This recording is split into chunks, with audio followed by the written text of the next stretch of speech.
네, 우리 앞뒤 잡으면 이렇게 인사하겠습니다. 어린 양이 오셨습니다.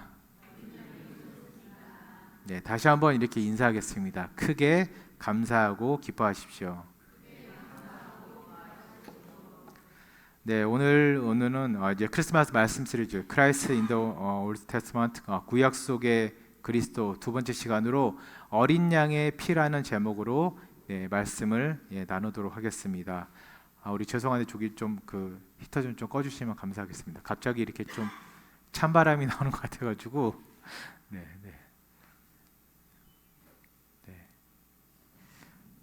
감사합니다. 제 2차 세계 대전이 이제 시작되고 나서 폴란드 바르샤 게토라는 지역에서 출애굽기 6월장 어린 양의 이야기와 아주 비슷한 일이 일어났습니다. 폴란드에 사는 유대인 의사 야코프 박사는 나치의 박해를 피해 자신의 어린 딸을 숨겼습니다. 그는 자신의 동료인 폴란드 신부 카톨릭 신부를 통해 가지고 그 딸을 수도원에 숨겼고 나치의 색출을 피해서 그 딸과 그 박사는 생존할 수 있었습니다. 1943년 당시 바르샤 게토에는 매일 수천 명의 유대인들이 학살당하고 있었습니다. 야코프 박사의 가족은 마치 출애굽의 이스라엘 백성들처럼 의지할 것이라고는 하나님의 보호하심 밖에는 없었습니다.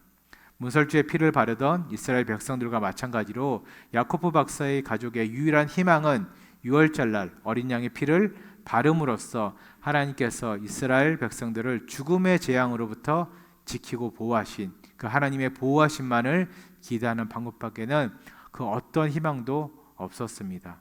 여러분, 야코프 박사의 이야기와 이스라엘 백성들의 그 10번째 재앙인 죽음의 재앙을 어린 양의 피로 극복한 이야기는 죄와 사망으로부터 구원이 오직 어린 양의 피로만 가능하다는 것을 이야기하고 있습니다. 이것은 아주 기본적인 성경의 진리이기도 합니다.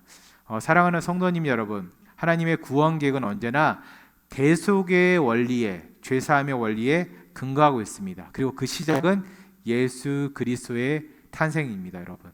그래서 오늘 이 시간 우리는 출애굽 당시 이스라엘 백성들을 구원한 문설주에 발려진 어린 양의 피가 우리의 구원과 어떠한 그런 상관관계가 있는지, 특별히 크리스마스 시즌에 이것이 우리에게 어떻게 다가오는지 함께 묵상해 보도록 하겠습니다. 첫 번째로 어린 양으로 오신 예수님께서는 흠이 없는 분이셨습니다. 흠이 없는 분. 출애굽기 12장 5절 상반절 말씀에 보면은 너희 어린 양은 흠이 없고 이렇게 기록이 되어 있습니다. 히브리어 원어로 흠이 없다, 무음하다, 이 말은 히브리어로 타민인데 이는 단순한 결점의 부재를 넘어선 근본적인 완전성을 이야기합니다. 단순한 결점의 부재를 넘어선 근본적인 완전성을 이야기합니다. 고대 근동시대에서 제물은 완벽해야 했으며 특별히 이는 하나님의 거룩성을 반영하는 상징적인 의미를 가지고 있습니다. 네덜란드의 아브라함 카이퍼와 헤르만 바빙크와 더불어서 세계 3대 칼빈주의 학자라고 일컬어지는 벤자민 워필드는 이 본문에 대해서 이렇게 이야기했습니다. 어린 양의 무음성은 메시아의 절대적 거룩함과 죄의 없음을 예표한다. 다시 한번 말씀드리겠습니다. 어린 양의 무음성은, 흠이 없음은 메시아의 절대적인 거룩성과 죄의 없으심을 예표한다. 이렇게 얘기했습니다. 워필드의 이 말은 구약의 제사 제도에서 완전한 제물, 즉 흠이 없는 제물, 무음한 제물을 통해서 하나님과 화해할 수 있음, 다시 관계를 맺을 수 있음을 설명하고 있습니다. 이런 특정 사건, 특정 사물 또는 인물이나 그 앞에 일어날 일들을 미리 암시하거나 상징적으로 예표하는, 예언하는 그런 의미가 있다는 것입니다. 성경에서 여러분 대부분의 예표는 구약 시대에 예언된 예수님의 탄생과 예수님이 이 땅에 오셔서 어떻게 사역을 하고 어떻게 죽이심을 당하고 어떻게 부활하실 것이라는 것을 신약 시대에 어떻게 성취되는 것을 보여주는 것이 바로 성경에서 이야기하는 예표입니다. 예표. 그래서 구약을 어떤 신학자는 아주 간추려서 이렇게 이야기해요. 신약에 오실 예수님에 대한 예고편, 이렇게 이야기하기도 합니다. 요한복음 1장 29절에서 세례 요한의 선포는 이러한 예표가 성취되는 것을 명확하게 보여주고 있습니다. 요한복음 1장 29절 우리 함께 읽겠습니다. 시작. 이튿날 요한이 예수께서 자기에게 나오심을 보고 이르되 보라 세상 죄를 지고 가는 하나님의 어린 양이로다. 아멘. 여러분 이 말씀은 우리가 너무나도 잘 아는 이사야서의 말씀이 여러분 성취되는 것입니다. 이 말씀은 구약의 제사 제도가 궁극적으로 예수님께서 신약 시대에 오셔서 무흠하심으로 온 인류의 죄를 대신해서 제물이 될 것을 설명하고 있습니다. 또한 예수님을 흠없고 티없는 어린 양 이렇게 묘사하면서 예수님의 절대적인 완전성, 인테그리티를 강조하고 있습니다. 베드로전서 1장 우리 19절에서 20절 말씀입니다. 베드로전서 1장 19절에서 20절 말씀 우리 함께 보겠습니다. 시작. 오직 흠없고 점없는 어린 양 같은 그리스도의 보배로운 피로 된 것이니라. 그는 창세 전부터 미리 알린 바 되시니나 이 말세에 너희를 위하여 나타내신 바 되었으니. 아멘. 그는 이미 창세 전부터 여러분 준비되었대요. 예수님께서 이 말세 마지막 때 너희를 위하여 여러분들과 저와 온 인류를 위하여 나타난 바 되었다는 것입니다. 이 땅에 오셨다는 것입니다. 그는 오직 흠없고 점없는 어린 양 같은 과거의 구약시대의 완전하고 무결한 대속의 제물이라는 뜻입니다. 여러분 사랑하는 우리 성도님 여러분, 우리를 위해서 여러분들과 저를 위해서 우리의 구원을 위해서 예수님께서는 예언대로 예표된 대로 흠없는 어린 양으로 이 땅에 오셨습니다. 그 주님의 탄생을 다시 한 번 더 여러분 크게 기뻐하시고 감사하는 이 크리스마스 시즌이 되시기를 주님의 이름으로 축원드립니다. 두 번째로 어린 양으로 이 땅에 오신 예수님께서는 어린 양 되시는 자신의 피로 본인의 피로 우리를 구원해 주셨습니다. 출애굽기 우리 12장 우리 7절 말씀입니다. 우리 함께 읽겠습니다. 시작. 그 피를 양을 먹을지 좌우 문설주와 임방에 바르고. 아멘. 잔 칼빈은 어린 양의 피는 구원의 절대적 상징이라고 이야기하고 있습니다. 문설주에 바른 어린 양의 피는 이스라엘 백성을 죽음에서 구원하겠다는 적극적인 표징, 사인이에요. 사인. 아까 영어 성경에 사인이 되어 있는데 하나님께서 가장 명확하게 내가 너희를 구원할 것이다 하고 딱 보여준 게 예수 그리스도고 그분의 피라는 것입니다. 여러분 히브리어 원어에 뭐 피를 바른다, 그 바른다는 뜻은 나탄이에요. 나탄. 이것은 특정한 대상, 예를 들면 뭐 문설주 같은 곳에 이렇게 바르는 것을 뜻합니다. 이러한 히브리어 나탄의 신학적 의미는 하나님이 인간에게 생명, 율법, 구원 등을 주신다는 맥락에서 하나님께서 자신의 전능하신 은혜를 당신의 백성들에게 허락하시고 그들을 안전하게 보호하겠다는 보장 행위입니다. 보장 행위. 다시 한번 말씀드립니다.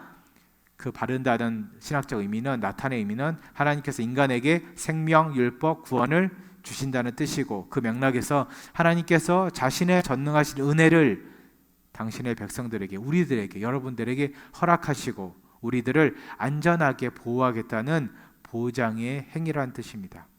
그래서 성경학자들은 이 피를 바르다는 행위를 단순한 의식으로 그렇게만 보지 않고 하나님과의 언약적 관계를 상징한다고 주장하고 있습니다.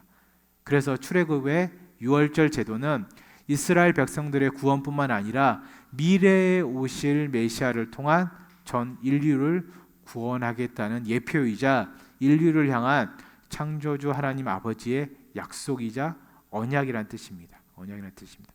되게 많은 의미를 가지고 있죠. 예수 그리스도의 피가 단순히 출애굽 당시에 이스라엘 백성들을 구원하기 뜻이 아니라 그 이후로 수천 년이 지난 신약 시대에 그 모든 백성들, 온 인류까지도 구원하겠다는 하나님 아버지의 약속이라는 뜻입니다. 히브리서 우리 9장 22절을 우리 함께 읽겠습니다. 히브리서 9장 22절입니다. 우리 다 같이 읽겠습니다. 시작. 율법을 따라 거의 모든 물건이 피로써 정결하게 되나니 피 흘림이 없은즉 사함이 없느니라. 아멘. 율법을 따라 거의 모든 물건이 피로써 정결하게 되나니 피 흘림이 없은즉 사함이 없느니라. 피 흘림이 없으면 사함이 없다. 구원은 반드시 여러분 대속이 필요한데 이러한 대속은 반드시 흠없는 제물의 피 흘림으로만 가능하고 그러한 피 흘림만이 죄사함을 가져다 준다는 것입니다. 복음주의 신학자 R.C. 스프라울은 피는 생명 그 자체라고 강조하면서 그리스도의 피는 속죄의 대가이며 생명의 희생 없이는 죄의 용서가 불가능하다 이렇게 말하고 있습니다. 다시 한번 말씀드립니다. 그리스도의 피는 예수님의 피는 속죄의 대가이며 생명의 희생 없이는 죄의 용서가 불가능하다 이렇게 이야기하고 있습니다. 특별히 이 신학자가 레위기 17장 11절을 인용했는데 우리 같이 한번 읽어보겠습니다. 시작. 육체의 생명은 피에 있음이라 내가 이 피를 너희에게 주어 제단에 뿌려 너희의 생명을 위하여 속죄하게 하였으니 생명이 피에 있으므로 피가 죄를 속죄하느니라. 아멘. 육체의 생명이 피에 있음이라 피가 죄를 속하느니라. 그럼 피가 뭐를 속한다고요? 죄를 속한대요. 죄를. 여기서 피는 여러분 우리가 칼에 베이거나 바늘로 찔렀을 때 뚝뚝 떨어지는 그런 생물학적인 피만 이야기하는 것이 아니라 생명 그 자체를 강조합니다. 성경에서는 피 그러면 생명이에요. 생명이 또 다른 생명을 위해서 죽을 때만 죄가 사해진다는 거예요. 그 죄가 용서해진다는 것입니다. 여러분. 따라서 피 흘림은 생명을 희생하는 행위이며 이는 죄의 대가로 생명을 요구하는, 잘 들으세요, 하나님의 공의와 연결이 됩니다. 하나님이 공의로우신 분이에요. 그냥 무한정 사랑만 많으신 분이 아니라 사랑과 공의가 같이 계세요. 그 공의는 여러분 그 피 흘림은 그 공의는 이 피 흘림 생명을 희생하는 행위 죄를 대가로 생명을 요구하는 그 행위 자체가 바로 하나님의 공의와 연결이 된다는 거예요. 조나단 에드워드는 그의 책에서 이렇게 이야기하고 있습니다. 죄는 하나님의 영광을 침해하며 이는 반드시 하나님의 공의로운 형벌을 요구하신다. 여러분, 죄는 하나님의 영광을 침해합니다. 그리고 이는 반드시 하나님의 공의로운 형벌을 요구한다. 이렇게 이야기하면서 공의의 필요성을 이야기했고 동시에 그리스도의 죽음, 대속의 사건은 하나님의 공의를 100% 만족시키는 그런 행위이자 구속의 길을 여는 사랑의 행위라고 더불어 설명하고 있습니다. 여러분, 고린도후서 우리 5장 21절입니다. 고린도후서 5장 21절 우리 함께 읽겠습니다. 시작. 하나님이 죄를 알지도 못하신 이를 우리를 대신하여 죄로 삼으신 것은 우리로 하여금 그 안에서 하나님의 의가 되려 하심이라. 아멘. 하나님께서 죄를 알지도 못하는 어린 양 되시는 예수님은 죄를 모르시는 분이에요. 왜요? 100% 거룩하신 분이에요. 100%. 죄를 알지도 못하시는 예수님을 어린 양 삼으셔서 대속의 제물로 삼으신 것은 죄인인 우리들을 죄로 죽을 수밖에 없는 여러분들과 저를 하나님의 의로 하나님의 공의로 삼기 위해서 그렇게 하셨다는 것입니다.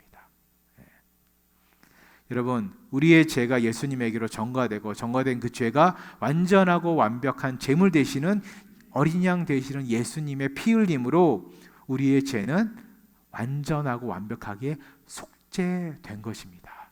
아멘. 여러분, 이게 되게 놀라운 원리예요. 놀라운 원리. 여러분들이 여러분들 자녀를 위해서, 우리 부모님을 위해서, 남편과 아내가 서로를 위해서 그 죄를 위해서 대신 죽어줄 수가 없어요. 왜 그렇습니까? 우리는 완벽하고 완전한 제물이 될 수 없는 존재예요.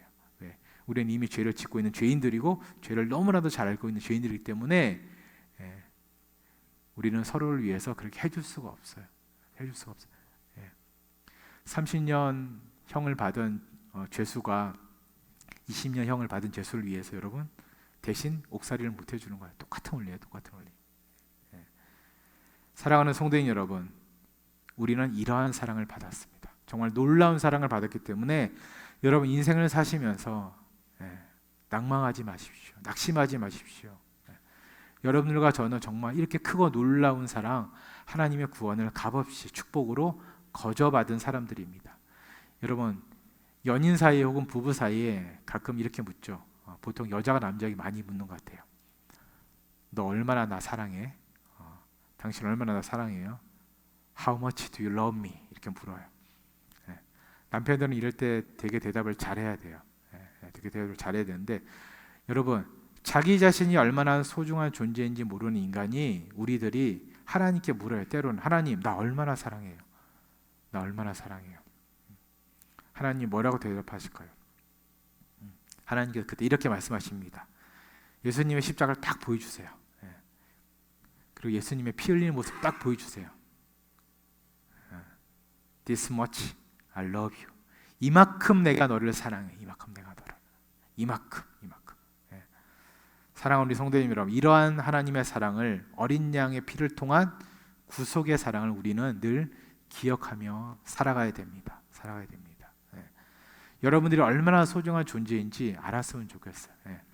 제가 나중에 돈을 많이 벌면 꼭 한번 해보고 싶은 게 있어요. 제가 이제 미국에 있을 때 어떤 2세 목사님과 개척하면서 그 목사님이 그렇게 한번 했어요. 그때도 한 학생들이 한 30명, 40명 막 이렇게 데리고 같이 개척할 때인데 목사님께서 50불짜리 이제 지폐를 우리나라 돈으로 한 6만 5천 원 되는 지폐를 학생들 수만큼 가져와서 다 나눠주셨어요. 그때도 크리스마스 시즌이었어요. 그렇게 하신 말씀이 이 돈만큼은 너희들을 위해서 써 그러는 거예요. 책 사는 데 쓰지도 말고 뭐 이렇게 뭐 생활비에 쓰지 말고 너 맛있는 거 사 먹고 큰 돈은 아니지만 옷을 사 입거나 그런 데 써 그랬어요. 왜냐하면 그만큼 그거 이상으로 여러분들이 소중하다는 거예요. 소중하다는 거예요. 우리 부모님들 특별히 자녀들 위해서 막 쓰시면서 자기 위해서 못 쓰잖아요. 쓰세요. 쓰십시오. 글 쓰면서 그 쓰는 기쁨을 누리라는 게 아니라 여러분들이 얼마나 소중한 존재라는 걸 아시라는 거예요. 아시라는 거. 그리고 마지막 세 번째로 우리는 어린 양으로 이 땅에 오신 예수의 피로 새로운 생명을 얻었고 새로운 인생을 여러분 살아갈 수가 있습니다. 출애굽기 12장 13절입니다. 우리 함께 읽겠습니다. 시작. 내가 애굽 땅을 칠 때에 그 피가 너희가 사는 집에 있어서 너희를 위하여 표적이 될지라. 내가 피를 볼 때에 너희를 넘어가리니 재앙이 너희에게 내려 멸하지 아니하리라. 아멘. 존 맥어더 목사님은 이 구절을 두고 구원의 핵심 메커니즘이라고 설명했습니다. 그러면서 내가 피를 볼 때 너희를 넘어가리라. 이 말씀은 그리스도의 피로 말미암아 우리가 죄와 심판을 피할 수 있다는 뜻입니다. 여러분 성경 원문에 이 넘어가다는 동사는 히브리어 파사인데 이는 하나님의 심판이 믿는 자들 위로, 우리 위로, 그리스도인들 위로 지나간다는 뜻입니다. 우리 위로 하나님의 심판이 지나간다는 구원의 은혜의 상징이 바로 이 지나가다 히브리어 파사의 뜻입니다. 또한 이는 조건 없는 하나님의 은혜와 우리를 택하신 하나님의 선택하심이 얼마나 크고 놀라운지 또한 보여주고 있습니다. 여기서 말하는 여러분 그 선택하심이란 말은 애굽 사람들과 하나님의 백성을 어린 양의 피로 구별하는 거예요. 구별. 여러분 당시 애굽 사람들, 이집트 사람들은 목축업을 업신여겼습니다. 그 대신 말을 아주 귀하게 여겼어요. 왜냐하면 말들은 전쟁에 있어서 꼭 필요한 거예요. 근데 뭐 전쟁을 하는데 뭐 소나 염소나 양이 필요한 건 아니잖아요. 근데 또 소는 또 중요하게 여겼어요. 왜냐하면 소는 또 농사를 지어야 하기 때문에 되게 중요하게 여겼습니다. 근데 양과 염소는 그러지 않았어요. 그래서 애굽 사람들 집에 양과 염소가 있는 집은 거의 없었습니다. 거의 없었어요. 하나님께서는 이 점도 간파하시고 말의 피도 아니고 소의 피도 아닌 어린 양의 피로 하나님의 백성들과 이방 신들의 백성들을 구분하셨습니다. 만에 하나 이제 애굽 사람들이 이제 몰래 엿들어요. 이스라엘 백성들이 뭘 하는 엿듣다가 양의 피를 바르려는데 집에 없어요. 그것까지도 하나님께서는 계획하고 준비하셨다는 뜻입니다. 로마서 5장 9절입니다. 로마서 5장 9절 우리 함께 읽겠습니다. 시작. 그러면 이제 우리가 그의 피로 말미암아 의롭다 하심을 받았으니 더욱 그로 말미암아 진노하심에서 구원을 받을 것이니. 아멘. 여러분, 어린 양 예수 그리스도의 피를 통한 구원은 우리의 현재와 미래를 아우르는 여러분 포괄적인 구원입니다. 포괄적인 구원. 다시 한번 말씀드립니다. 어린 양 예수 그리스도의 피를 통한 구원은 현재뿐만 아니라 우리의 다가올 미래까지 아우르는 여러분 포괄적인 구원입니다. 이 포괄적 구원이란 우리의 현재와 미래의 모든 악과 고난에서 우리가 해방될 것을 의미하고 있습니다. 즉 포괄적 구원이란 죄를 넘어선 인간 존재의 총체적인 회복이라고 이야기하고 있습니다. 총체적인 회복. 단순히 여러분 죄만 벗어나는 게 아니에요. 죄만 벗어나는 게 아니에요. 억울해지고 망가진, 죄로 억울해지고 망가진 나의 자아, 나의 인성, 나의 인생까지도 여러분 이 모든 것이 다 회복되는 거예요. 회복되는 거, 회복되는 거. 총체적인 회복을 뜻하고 있습니다. 여러분 성경에서 회복이 무엇입니까? 죄로 인해서 단절된 하나님과 우리의 관계가 다시금 이어지는 거예요. 회복되는 것입니다. 방금 읽은 로마서 5장 9절 말씀 바로 뒤에 나오는 10절 말씀 있는데 다시 한번 로마서 5장 9절과 10절을 우리 함께 읽어보겠습니다. 시작. 그러면 이제 우리가 그의 피로 말미암아 의롭다 하심을 받았으니 더욱 그로 말미암아 진노하심에서 구원을 받을 것이니 곧 우리가 원수 되었을 때에 그의 아들의 죽으심으로 말미암아 하나님과 화목하게 되었은즉 화목하게 된 자로서는 더욱 그의 살아나심으로 말미암아 구원을 받을 것이니라. 아멘. 우리가 추구하고 최고라고 여기는 여러분 부유함, 지식, 권세 여러분 이걸로 구원을 살 수 있습니까? 못 사죠. 못 사죠. 사지도 못하고 그렇다고 거저 얻을 수도 없습니다. 우리의 구원, 여러분들과 저의 구원, 우리 자녀들과 아직 믿지 않는 가족들과 지인들과 이 죄악된 세상을 위해서 여러분 필요한 것은 오직 어린 양의 피밖에는 없습니다. 아무리 여러분 나라가 부강해도 내가 잘 살아도 돈 주고 구원을 살 수 있습니까? 못 삽니다. 못 삽니다. 돈이 많아서 좋은 거 많이 먹고 좋은 의료 혜택 받아서 조금 남들보다 겨우 몇 년 더 오래 살 수는 있어요. 조금 더 건강하게 살 수는 있어요. 여러분 어쩌죠? 그런 사람들도 다 죽게 되어 있습니다. 다 죽게 되어 있습니다.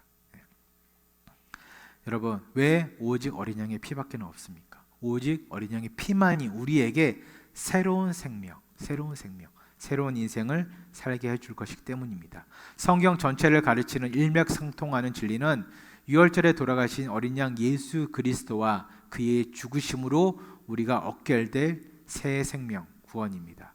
성경 전체를 여러분 일맥상통하는 진리 무엇입니까?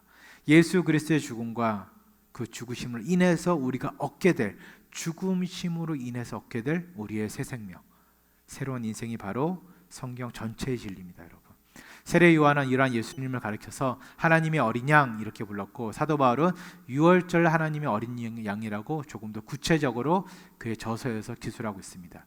그리고 히브리서 저자는 구약에 나타난 모든 제사용 제물, 특히 어린 양은 구원의 실체이자 본질이신 예수 그리스도를 가리킨다고 이야기하고 있습니다. 히브리서 우리 9장 27절에서 28절 우리 함께 읽겠습니다. 시작. 한 번 죽은 것은 사람에게 정한 것이요 그 후에는 심판이 있으리니 이와 같이 그리스도 많은 사람의 죄를 담당하시려고 단번에 들이신 바 되셨고 구원에 이르게 하기 위하여 죄와 상관없이 자기를 받아는 자들에게 두 번째 나타나시리라.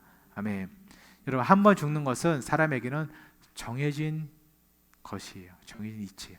누구나 다 한 번은 죽어요. 반드시 죽어요. 그 후에는 뭐가 있다고요? 심판이 있어요. 심판이 있다는 것입니다. 근데 방금 읽은 말씀대로 그리스도가 많은 사람의 죄를 담당하려고 이 땅에 오셨고 단번에 들이신 바 되었다 했습니다. 예수님이 이 땅에 오신 것은 단번에 영원한 제사를 드리기 위해서 이 땅에 오셨습니다. 단번에 영원한 제사. 예수님께서 이 땅에 오신 것은 단번에 영원한 제사를 드리기 위해서 이 땅에 오셨다는 것입니다. 그리고 신약의 마지막 책이자 신구약 성경의 가장 끝에 있는 요한계시록의 주인공도 여러분 어린 양 예수 그리스도에 대해서 계속해서 이야기하고 있습니다. 일찍 죽임을 당하신 어린 양이 역사를 주관하고 있고 모든 것을 섭리하시며 심판한다라고 계시록은 기록하고 있습니다. 여러분 이렇게 대충만 살펴보아도 성경 전체는 어린 양 예수 그리스도에 대해서 이야기하고 있고 그 어린 양 예수 그리스도의 피를 통한 우리의 구원, 우리의 새 생명을 이야기하고 있습니다. 이에 대해서 조나단 에드워드는 그의 책에서 이렇게 이야기했습니다. 새 생명은 하나님의 성품에 참여하는 삶이며 이는 그리스도의 피로 시작된다. 새로운 생명은 인간인 우리가 하나님의 성품에 참여하는 거래요. 그리고 이것은 그리스도의 피로 시작된다고 기록하고 있습니다. 어린 양의 피로 시작되었고 완벽하게 성취된 우리의 구원에 대해서 다시 한번 더 깊이 성탄의 의미를 묵상하시는 이 시간이 되시기를 주님의 이름으로 축원드립니다. 그리고 이제 헤르만 바빙크는 구속사적인 관점에서 그리스도의 피를 생명의 본질이라고 이야기했습니다. 그리스도의 피가 생명의 본질이다 이렇게 이야기하면서 그리스도의 피는 믿는 자의 죄를 씻을 뿐 아니라 그들을 새 생명의 상태로 이끄는 성령의 사역을 가능케 한다. 여러분 이게 되게 중요한 부분입니다. 예수님의 피는 그리스도의 피는 믿는 자들 우리들의 죄를 씻을 뿐만 아니라 우리들을 새 생명의 상태로 이끄는 성령의 사역을 가능하게 한다는 것입니다. 여러분 이 말은 우리뿐만 아니라 아직 우리 주변에는 주님을 모르는 우리 가족들이 너무나도 많아요. 지인들이 너무나도 많습니다. 그들을 새 생명으로 이끌 수 있는 성령의 능력이 주어진다는 뜻입니다. 아멘. 아멘. 자신 없으십니까? 여러분 전도하셔야 돼요. 2030 특별히 2030 젊은이들이 그중에서 여성들이 정치에 관심 없던 분들이 왜 그렇게 뛰어나가서 여러분 집회에 참여를 했겠습니까? 한순간에 이 나라도 비상계엄으로 여러분 비상계엄이 실패했지만 만약에 되었다면 이 예배조차도 우리는 장담할 수가 없습니다. 예전처럼 11시 이후에 통금이 되고 모든 집회가 막히게 되면 여러분 거기에 종교 활동에 들어가지 말라는 이유도 없습니다. 반드시 아마 통제되었을 거예요. 여러분 그런 세상에 살고 있습니다. 그래서 우리가 누구를 전도함에 있어서 복음을 전함에 있어서 여러분 너무 조급해할 필요도 없지만 그렇다고 여러분 너무 여유를 갖지도 마세요. 우리가 어느 한날 갑자기 이 나라가 어떻게 될 수도 있고 그보다도 더 앞서 내 인생이 여러분 어떻게 될 수도 있어요. 모르는 거예요. 그래서 여러분 조금은 조급한 마음으로 조금은 더 간절한 마음으로 사랑하는 우리 자녀들에게 믿지 않는 분들에게 또 그런 지인들에게 복음을 전하시는 여러분들이 되시기를 주님의 이름으로 축원드립니다. 말씀을 맺도록 하겠습니다. 오늘 우리는 구약 속의 그리스도 그 두 번째 시간으로 어린 양의 피라는 제목으로 말씀을 나누었습니다. 첫 번째로 출애굽기에 예표된 그리스도는 흠이 없는 어린 양이었습니다. 주께서 이 땅에 오실 때는 화려한 모습이나 여러분 큰 풍채도 없었습니다. 정말 작디 작은 어린 양의 모습으로 이 땅에 오셨습니다. 저기 사진에 말구유 보이시죠? 정말 작디 작은 우리 손주들과 우리 자녀들과 똑같은 그 아기의 모습으로 이 땅에 오셨습니다. 그리스도께서는 흠없이 이 땅에 오신 이유는 다름 아닌 우리의 죄를 대속하기 위해서 그 제물이 되기 위해서 우리를 위해서 대신 죽기 위해서 이 땅에 오셨다는 것입니다. 두 번째로 우리는 어린 양의 피로 구원을 얻은 자들입니다. 여러분 죄 때문에 죽을 수밖에 없는 우리는 어린 양 예수의 피 흘리심으로 완전히 그리고 완벽하게 정말 깨끗하게 여러분 속죄되었습니다. 우리의 모든 죄가 예수님께 전가되었고 그러한 예수님께서 십자가에 달려 돌아가심으로 전가된 우리의 모든 죄가 여러분 사함을 받았습니다. 씻음을 받았습니다. 그리고 세 번째로 우리는 어린 양의 피로 새로운 인생을 살 수 있게 되었습니다. 여러분 어린 양의 피로 얻은 우리의 구원은 현재와 미래를 전부 아우르는 여러분 포괄적인 구원입니다. 이는 죄를 넘어선 인간 존재 그 자체의 여러분 총체적인 회복을 뜻하고 있습니다. 여러분 때로는 힘든 인생으로 인해서 나의 죄로 인해서 여러 가지 풍파로 인해서 여러분의 인생이 여러분 망가진 것 같습니까? 깨뜨려진 것 같습니까? 아, 목사님 난 이제 글렀어요. 이미 실패한 것 같습니까? 아니에요, 여러분. 아니에요. 예수님께서 다시 그 인생을 잡아주실 거예요. 살려주실 거예요, 여러분. 충분히 여러분은 하나님 안에서 회복될 수가 있습니다. 여러분 왜 그렇습니까? 예수 그리스도가 하나님과 동일하신 분이 이 땅에 여러분들을 위해서, 우리 모두를 위해서 오셨기 때문입니다. 여러분, 그리고 그 예수님께서, 그 하나님께서 말씀하고 계십니다. 아직도 너희가 풍파 가운데 있니? 어려움 가운데 있니? 고난 가운데 있니? 이제는 나에게로 나오라. 두렵고 떨리지만 이제는 너의 인생이란 배에서 내려서 내가 있는 물 위로 걸어오라. 내가 명하여서 그 물 위를 반석으로 만들게 하리라. 너를 치는 파도가 있느냐, 폭풍우가 있느냐, 내가 잠잠케 하고 그 또한 반석으로 만들리라. 그렇게 말씀하고 계십니다. 우리 시간 다 같이 일어나셔서 그런 하나님을 우리 찬양하도록 하겠습니다.